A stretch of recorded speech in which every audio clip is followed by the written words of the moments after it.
Et salut tout le monde, c'est Julien, aujourd'hui on est sur le TIE Interceptor 6206. Alors oui, on ne parle que du set 75-300 TIE Fighter, oui, on ne parle que de sa possible conversion en intercepteur avec ou sans rajout de pièces, mais c'est justement parce qu'on n'a que l'intercepteur dans la tête actuellement que ce vieil amour de 2006 bleuté a refait surface chez moi.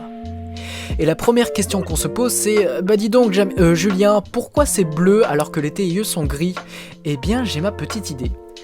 Quand on cherche TIE Star Wars sur internet, on peut tomber sur certaines photos où le gris, eh bien il est en effet légèrement bleuté. Et on sait très bien que Lego, surtout à cette époque, déformait facilement les designs et ne cherchait pas à être le plus fidèle possible. Fallait surtout un truc plus coloré pour attirer l'œil des jeunes acheteurs. Et dire à ses parents « je voudrais le vaisseau bleu », c'était plus clair que « je voudrais le vaisseau avec 4 ailes angulaires à l'aspect oppressant », étant donné que plein d'autres sets étaient également des vaisseaux gris. Bon, ça c'est ma théorie, revenons à nos holocrons.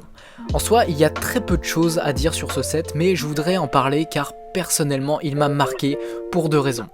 La première, Lego Star Wars Original Trilogy, le jeu vidéo.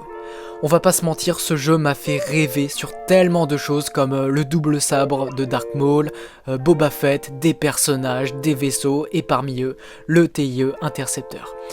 À l'époque, j'avais le jeu, mais pas le set, alors je me contentais de baver dessus.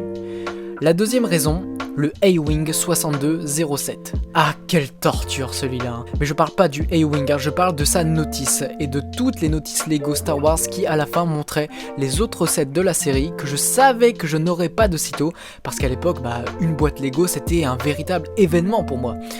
Alors je me contentais de baver dessus, pareil. Mais voilà, 15 ans plus tard, je me suis permis de l'acheter sur Vinted pour 30 € d'occasion. C'est pas une bonne affaire, c'est pas une arnaque non plus, c'est vraiment juste son prix et c'est assez rare de l'avoir complet du premier coup. Parce que oui, on les connaît, hein, ces vendeurs qui écrivent dans l'annonce 100% complet, mais au final il manque des pièces, hein. C'est comme les gens qui mettent les manches des sabres laser à l'envers, ça je veux pas. Donc très content d'avoir repris une vague de rétro dans le visage avec cet achat, hein, surtout quand il pointe son cockpit octogonal près du TIE de 2004, ça fait vraiment un effet Madeleine de Proust, hein, pour ceux de mon âge. Et pour les plus jeunes, eh bien peut-être avez-vous découvert un intercepteur totalement inconnu pour vous jusque-là. Quoi qu'il en soit, n'hésitez pas à manifester vos intérêts pour ce rétro-intercepteur dans les commentaires. D'autres sets arrivent en vidéo, c'est tout pour moi, passez une excellente journée.